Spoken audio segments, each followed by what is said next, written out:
Hi, everyone, and welcome. My name is Dr. Ngozi Onuoha. I'm the host of Health for Naija podcast. Today, I have an incredible guest with me. Her name is Dr. Wendy Schofer. Here at Health for Naija, we talk about health and other interesting topics. My goal is to keep you inspired and informed. So today, I have Dr. Wendy Schofer. Welcome. Thank you so much for having me here. It is such a pleasure. Oh my goodness, the warmth just even from our conversation before the recording. Yes, So absolutely. We have this this is going to be little fun. meet and greet, which is great. So I'm going to tell the audience about you and your work and what you do. Thank you so much for coming to the show. So Dr. Wendy Schofer is a weight coach for the whole family. She's a board certified pediatrician and lifestyle physician.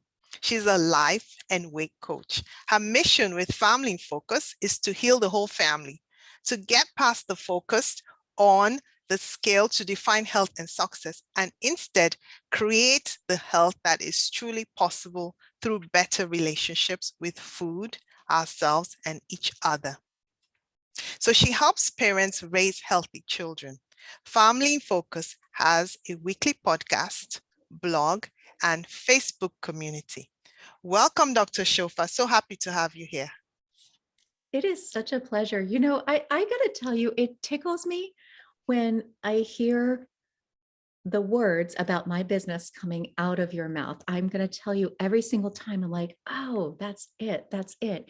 And it's so funny because, as women in medicine that are going out and creating new businesses, new platforms to be able to connect with people, to Yeah. connect with patients in different ways. Um, I don't know if you're anything like me. I go over the words a whole lot. Like, am I saying this the right way? Am I able to connect with parents and families the right way? And so there's a lot of work going into that. And so as I hear you say it, I'm like, yes, yes, this is it. And that's what I'm really hoping that parents are hearing that too, because there really is a different way to approach all of these concerns that we have as parents about weight and how we feed our kids and how we are raising healthy families. I think that's important in this day and age, especially as we've had this obesity pandemic following the COVID pandemic. I mean, we're still in the COVID pandemic, and pretty much everyone's gained weight. So your services are much needed at this point in time. So let's start. I love the topic. It's time to put the family in focus. It's a great topic. So I know you're a pediatrician. So why do you focus on family? Oh, I love that question. So here's the thing, in the pediatric office, the focus is always upon the child, the patient that's right in front of me. And we consider the context of the family, but it was always trained in my head. The patient is the child in front of you. Right. The family is not the patient. It's not the parent is not your patient. And as I kept on having, concerns coming in, families with concerns coming in about weight and feeding and, just how are we doing this? And I found that there was so much focus on the child, so much focus on the number on the scale, their weight, so much focus upon their food. And I, I just couldn't get past the whole point that this child is a member of a family. They're within the environment of the family. There's, ultimately, if we get our eyes off of the scale, off of the individual foods, like it's really something where we get to look at what's going on in the family and we share these habits. We share these habits. So, how can we build that? Oh, like build that community, build that approach, build that environment within the family. Okay. And so that's where I just started saying, you know what? I want to switch this. It's not the child's fault. It's not that there's something wrong with the child. It's not that there's something to be fixed about the child, but the child is in this environment, and the environment, the basic unit I think of is the family. Right. And so that's where I started looking at it a little bit further back. What can we create as a family? Instead of focusing on the weight and the eating habits, like all the things that were like, well, this is what I don't want. I'm trying to change weight. I'm trying to lose weight. I'm trying to change size. Um, Instead of focusing on what we don't want, what is it that we do want? And Right. that's habits that we all want to share within the family. If it's one of those things that it's like only good for this person and not for that person, well, that doesn't sound like a habit that we want to, share, or Right. something that's really going to be lifelong. And so that's So, where I just started kind of switching it over to the family and focus. okay. So if I understand what you're saying, it's sort of looking at the whole picture. Yeah. That's sort of just looking at the whole picture, because it's really intertwined. That child is not just by itself. There is a Mhm. family around that child. So basically a change that involves everyone, that then impacts the child. Yes. And actually there's actually something else, as the conversation about community health just kind of reminded me, I had done a lot of work in the community pre-pandemic, working on the social determinants of health and working on access to healthy foods and working on pediatric obesity prevention programs. And there was so much of an emphasis on, we got to get this to the kids. We have to address, the concerns on feeding our kids so that they can grow up to be healthy, get in, address it early. But the thing that we were overlooking is that those children are growing up in a home environment. They're growing up with other people, that if we aren't working with the family members, if we aren't working in particular with the parent about, what is that environment, for what foods are we serving? How is it being served? How is movement being approached in the family? If we just address it with the child, we miss the opportunity to address the entire family, to help the entire family. And when I look at helping the parent be able to help the whole family, that creates a ripple effect. Right. When we empower the parent, everything changes. Oh my Right. goodness, strong parents create strong families. Absolutely. And the kids all benefit. That's very good. It's like going to the foundation, to the root cause, isn't it?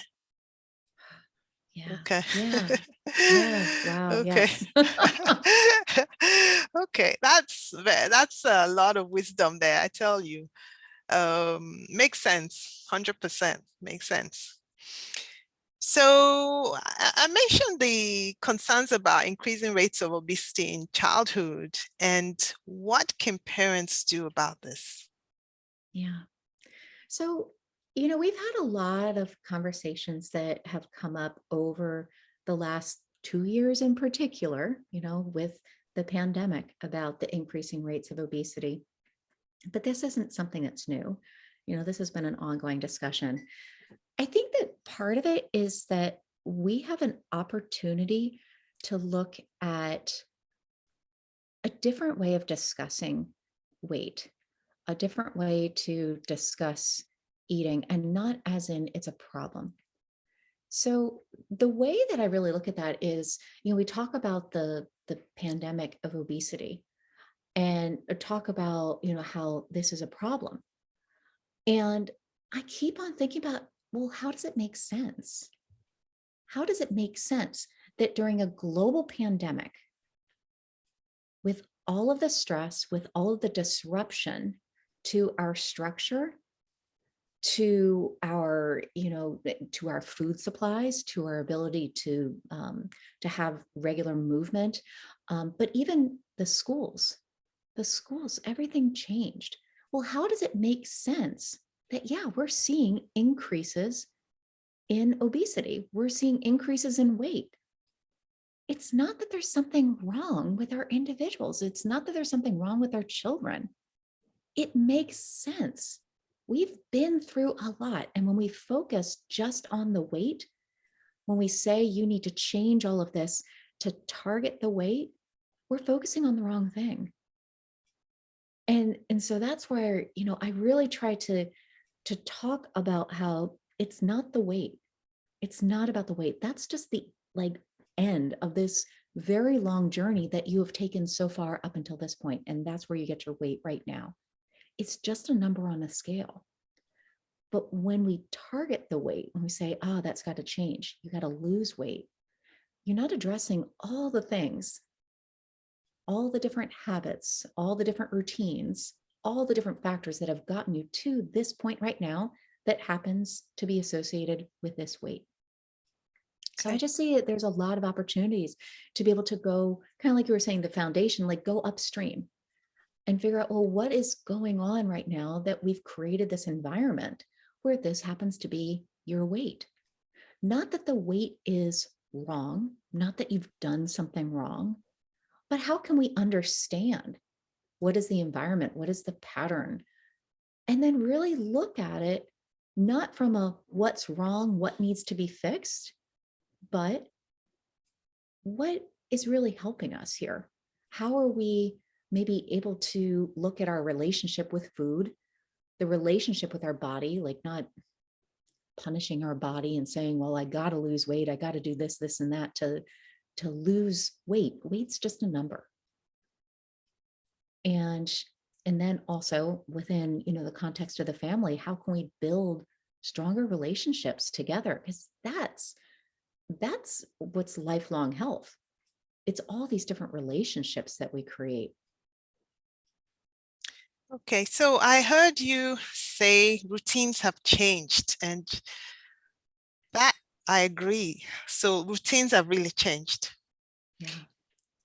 People are sleeping in more, they're not as active, right? And I talked about this on another podcast. We talked about how people are just sitting down and just binge watching TV, really, and playing games, computer games. And so routines have changed. So I think as the pandemic starts to fade, then more and more people are getting back to their routines, the sports, and the various activities that keep them balanced, right? And less stressed. Yeah. Right? Yeah. Okay. As we are able to, I keep on making this horrible analogy, but it works for me. So like I keep on seeing, oh my gosh, this is horrible. But anyway, it works. Kind of like I love zombie movies. I Okay. really love zombie movies. But, at the end of the zombie movie, there's always this kind of scene where it's kind of like it's a new dawn. It's a new beginning. There's a new hope.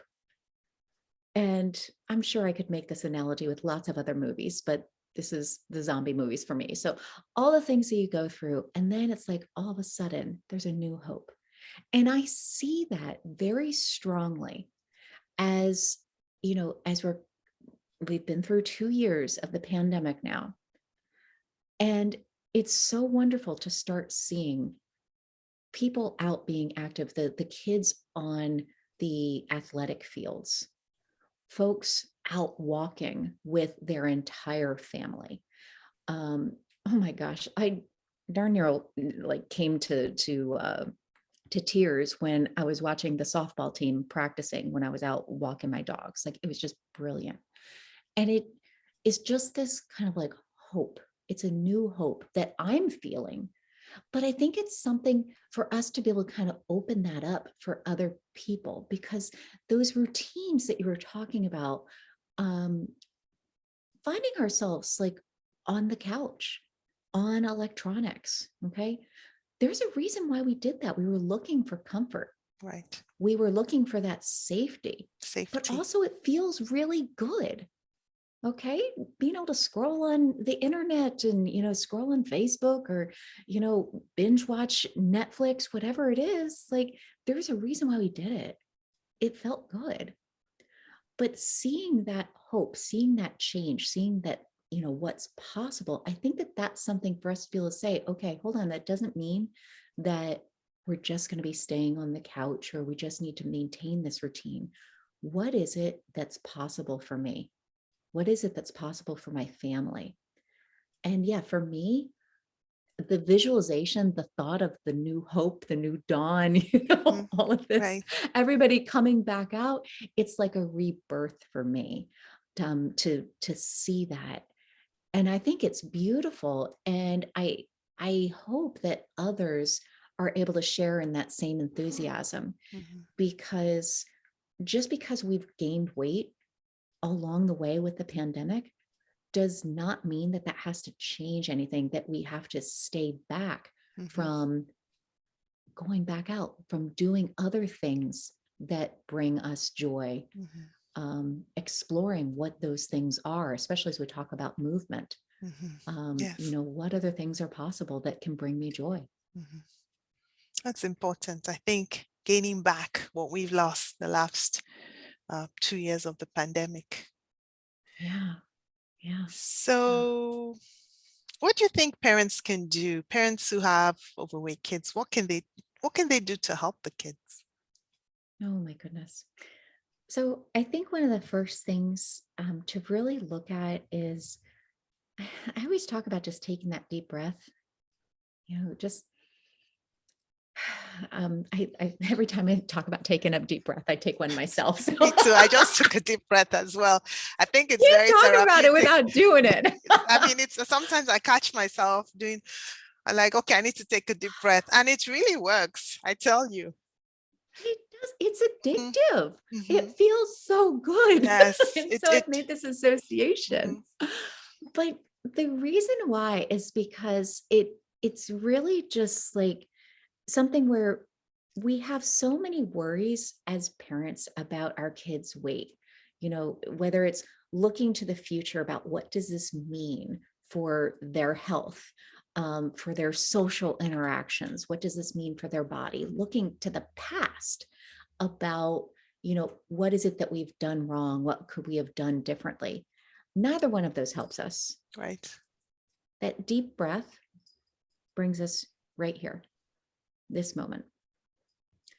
And so it's something that it reminds me that this is the moment that we have right now to really be able to connect with our kids and to be able to help our kids. When we get into all of the worries, we're going way out into the future. Mhm. And that's something that's not helping us right now. When we go back to the past is gone. Right. Can't do anything about that. And so I first start with that deep breath. And what comes along with that is really kind of clarifying, well, there's no rush. There's no rush to get anywhere. A lot of times we are like, I hear from so many parents about how they want to help their kids now. How can I make changes now? How can I start helping them? And oh, by the way, how long is this going to take? And just slowing it down. So weight doesn't change anything. It didn't get there quickly. It's not going to be, changing quickly. Mhm. But what we are doing is looking at what can we build today Mhm. that's going to last for life, Okay. and just trying to slow things down. And so, we were talking earlier about structure and foundation. Mhm. And the first place that I go after that nice deep breath Right. is to look at the structure that you have in your home. What is the structure that you want to create? Sleep. Sleep. Number one thing, sleep always comes first. Mhm. And the reason why I look at it that way is I've always approached this in the medical office. If I am working with um, families that are concerned about their children's growth, about their behaviors, about mental health concerns, about, oh my goodness, focus, academics, even Mhm. just general like well visits, it's Mhm. always about sleep. Because if you don't have good, consistent, regular, adequate Sleep. Right. sleep, everything else falls apart. It's like all I agree. Nothing else happens well. And so, I but agree. the hormonal effects of not having appropriate sleep, not having adequate sleep, well, right there is a significant contributor to like a dysregulation with our weight. Absolutely. Let's look at making sure we've got the sleep. And then making sure that that also just sets the foundation for all the other things that happen over the course of the day. So I work with parents first on just carving out that time, understanding what is it that your child needs for sleep, how much sleep, how do we create that environment to gently get them to sleep and stay in bed. But, around sleep hygiene. And then we start working on the rest of the day, but sleep comes first. Yeah, it's almost like without sleep, people become unhinged because everything just gets thrown off, really. And then they start to maladapt to the fatigue that comes with lack of sleep and just the dysfunction that comes with lack of sleep. So I think you're I feel like right. you're talking about my residency days. I know. It's like I was listening to an Instagram live earlier on today, and the speaker was talking about aging gracefully, and sleep was one of the major factors she mentioned. So you're absolutely correct. I think the sleep patterns in kids is very important. It gives them resilience and helps them function normally. Yeah, So and we vastly underestimate just how much sleep we all need as kids, but also as adults. And I laugh about my residency days, but I got to tell you that was really rough. I did not feel like I was doing well in residency, and I can look back now about how I was so sleep deprived, so very sleep deprived. And like, I remember the days where I just couldn't function because I didn't have enough sleep. yeah, But I know that overall, I was not working at my best. right. And I would celebrate when I could get 7 or 8 hours of sleep at night. But here's the thing, I actually learned after residency, I actually need 9 hours of sleep a night. That's where I Yes. function at my best. I didn't know that. I didn't know that until I gave myself that permission to do it. And so that's where we just kind of figure out, well, what is it that we need to work at our best and for our bodies to do everything at their Yeah, best? to function. Good sleep. Yeah, and the mind too, because sleep is essential, to sort of wash away all the chemicals around the brain and of course create clarity of mind and focus. So I Oh, I love agree. it. The what was that movie called? Inside Out. Oh, such a wonderful movie where they show about the consolidation of memories that happens during sleep. Oh, if you haven't seen it, go check out that movie. It is beautiful, Okay. beautiful. There are so many lessons to be able to get pulled from there. I'm so grateful that all of these wonderful kids movies are coming out that basically tell us as adults all of the things that we missed along the Exactly. way. That's honestly, I love watching children's cartoons, and I just say, oh wow, I wish this was available when I was growing up. Now there's so much wisdom in them. Oh, So it's you said the movie beautiful. is called, you said it's called Inside Out. Okay. Yeah, So, Inside Out. It talks a lot mhm. about all of the different emotions that we have going on, and they animate each of Oh, the different emotions, like they're different characters. Oh, nice. it's fantastic. Wonderful. I love it. It is on Disney, and I have Disney, so we're gonna check it out. Trust me. There you go. Inside Out movie on Disney. All right, fantastic. All right, so this has been great. I've learned a lot, and I'm sure the parents and even the kids who are listening to us today are going to benefit tremendously from your insights and wisdom, your knowledge. So I'm going to ask you one more question. And so where do you see the opportunity to help more parents create health at home? I really see the opportunity really with starting with ourselves as parents, like what it is that we can do to be able to take that time to invest in ourselves. So much about what we do as parents is for the kids. When we start having the concerns about the kids, that's when we start addressing it, whether it's about weight, about nutrition, about movement, about mental health, all of it. But the thing is that we have our own needs as well.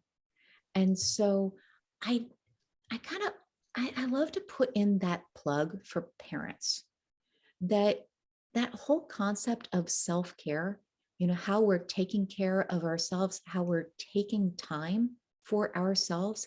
It is so important.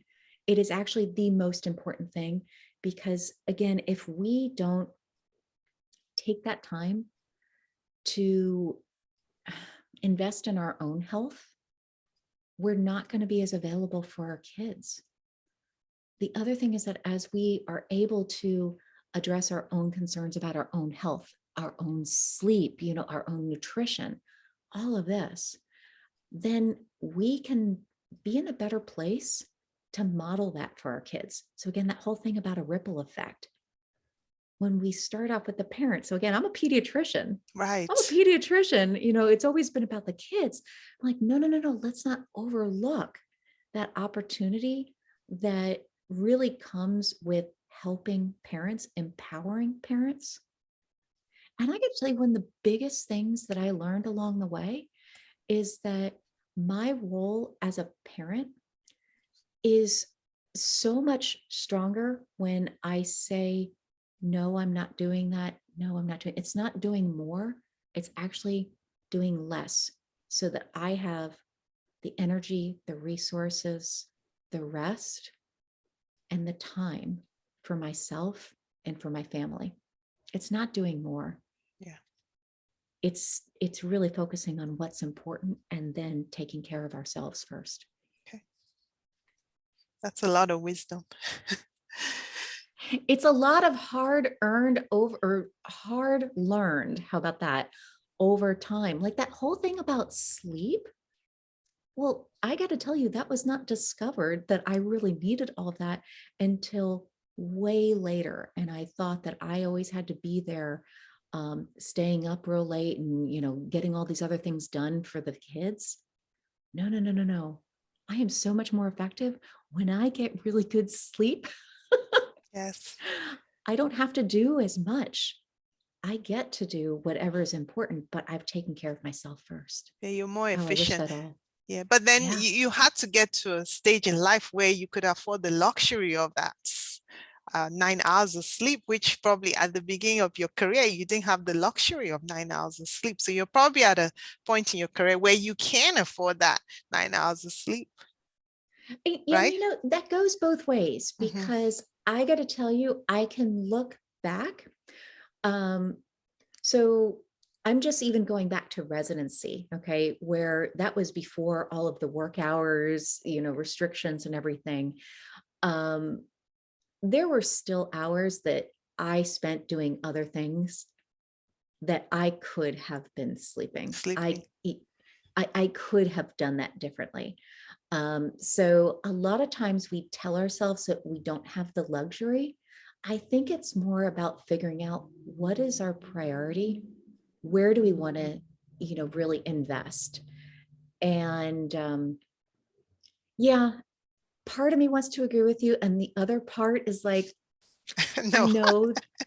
know that I was wasting time and I was doing things that weren't necessarily helpful. So you get to figure it out for yourself, Yeah. what works for you. Yeah. And sometimes there are times that you have to work harder. Yeah. There are times that you're like, you know what? I need to focus on this. But it's this balance. It's that investment that you're making. Maybe sometimes there's something else you need to work on, but Yeah. in the long run, this is where I need to get. Yeah. I think residency is like boot camp. When you're in residency, you don't really have a normal life, because even if you're home and you have to take care of family needs, and then you have to study a lot anyway. So I think residency is like a boot camp. It's it's one kind of training. I don't know how to classify it, and I don't think it's any easier for people now coming up compared to when we did ours. Even though they have the restricted hours, I think it's still just as tough. I think they have the restricted hours on paper. I don't know that that's actually what they're doing in person. Yeah. And there's more you can do now for the patients. So, and I don't think that it's any easier now. So it's probably just as difficult. They're probably just as sleep deprived as we were when we were doing our residency. So Yeah. they should Yeah. just call it boot camp, residency boot camp, and everyone can understand what it's about. Well, having done my residency in the military, it really tickles me that you say that. Yes, because it's no, I mean, when you listen to, okay, right now I'm listening to this podcast, and it's from Nigeria. It's called Behind the Scenes with Health, I think, by Dr. Ron, and some crazy stories. I mean, it's like, wow, I thank God I'm done with that, to tell you. But so where can people find you? Well, before we go, sorry, can you just share one pearl with the audience? Just one pearl of wisdom. One Oh pearl. my goodness. Just one? Just one. Just It could be one. anything. It could be anything. It could be, or it could be a book or something you recommend, something for the listeners. Oh my goodness. I've got so many things. I'm like trying to look around and see what it is that I want to go for right now. Yeah, just. Oh my gosh. Okay. I'm sorry. I feel like a kid in the candy store. I know. So,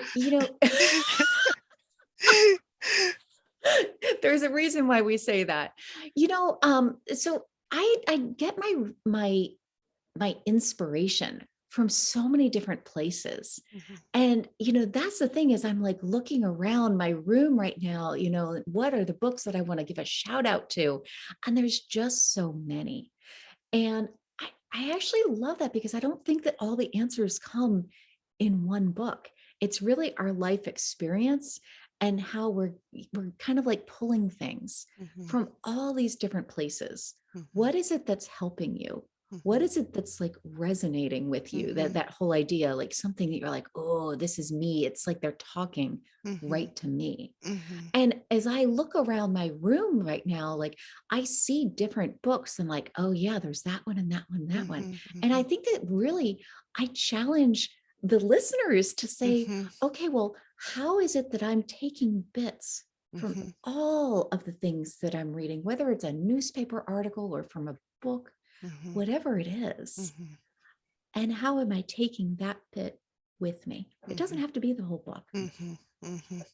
So that's what I look at. And I don't know if that answers your question. Actually, it does. It really does. It does. It's funny, like I'm reading a No, book right now about you. the art of gathering, like how we collect, how we come together, and how we're doing that right now. And so it's just like, what is the purpose? The purpose of connection, of sharing this wisdom, this inspiration. Oh my goodness. Okay, well, that is totally relevant right now. Absolutely. I've heard this, what you just said. It's basically reading a lot, and then you take a little bit of everything, and then you take what you need to get you to the next level. So that makes absolute sense. So I'm going to look for that book that you just mentioned. It just happened to be the one that was right next to me. This is brilliant. Thank you so much. This is great. I love it. I listened to Dr. Una's podcast, Entry MD, and she recommended a book called Eat That Frog. So I just finished listening to it. The book is, have you listened to already? Have you read it or listened to it? I have not, but I've heard Dr. Una talk about it. Yeah, so I got the audiobook and I've been listening to it in the car, and I just finished, and it's very, very good. You should absolutely listen to it. It's called Eat That Frog by, I think it's Brian Tracy. Yeah. It's a brilliant book. So every time I listen to her, I always get some good insight. And that podcast is Entry MD by Dr. Una. And she always recommends something. And then this is great because now we have two things here. we have the movie Inside Out, and we have the book, The Art of Guide. Oh, we have Eat That Frog as well. So we have 3 things. So we have assignments, which is great because people love this kind of conversation. They listen to us and they're like, oh, what are they reading? Okay, let's go read. It's so important. So Well, this if is we're going to wonderful. make assignments, I've got one for you. Are you Okay. ready? Yes. I think it's going to add on to your next question. Okay. So I would love to invite folks to be able to come on over. I just today was finishing up recording on my next version of my mini course. So is that okay if I talk about that now? Absolutely. Because I was actually going to ask where people can find you. So yes. Okay. Yes, absolutely. Please tell us about what you're doing. Very interested in hearing that. Oh, please. Okay. Yes. So I appreciate this. So on my website, so it's wendyschofermd.com. I have a sneaky feeling it's going to be in the show notes. So you get it's going to be on the right. it's going to be in the show notes. Absolutely. Yes. So if you go to wendyschofermd.com, I am making a new version of my mini course that's going to be going live any day now. So I have a sneaky feeling by the time that this podcast comes out, we're going to be good. And it's actually called Weight Loss 101 for your whole family. Okay. And so it is a free course. I would love for you to please sign up, come on over, check it out. And what I do in there is I actually answer very common questions that I hear from parents about how to help their children around weight, whether their kids have overweight, have obesity, whether they're just concerned about their weight in general. And then you're going to hear, as you listen to the different videos, it's common questions with, I would suggest, uncommon answers. Okay. Answers that you haven't heard before, but answers that go along with what we've been talking about today. There's a different way to approach weight in our families. There's a different way to help, and it's not all this stuff that we've been taught before. So come on over, check it out. You can also join me on my podcast. So Family in Focus with Wendy Schofer, MD. Okay. And I would love to have you. Thank you. This is wonderful. And one more thing, you have a Facebook community, and how can people find you? Oh my gosh. Thank you so much for mentioning that. Okay. There's always something else. Yes, I do. So I do have a Facebook community, of course, called Family in Focus, because I'm not creative. It's all the same name. It's perfect. It's great branding. I love it. And join me. Okay, so Family in Focus on Facebook. You have a podcast, and also you have a website. I'm going to put the link in the description of the podcast and the YouTube. And you have a free Weight Loss 101 for the family. That's going to be loading up. And we love free. So I encourage everyone to go on there and sign up for Weight Loss 101 by Dr. Wendy Schofer. Oh, I would be thrilled to have you all join me. Thank you so much. Thank you so much. I enjoyed this. I learned a lot. It was amazing. And I hope you come back to Health for Naija podcast. Thank you so much. It has been such a pleasure. I love the conversation. Thank you. And have a wonderful day. Bye.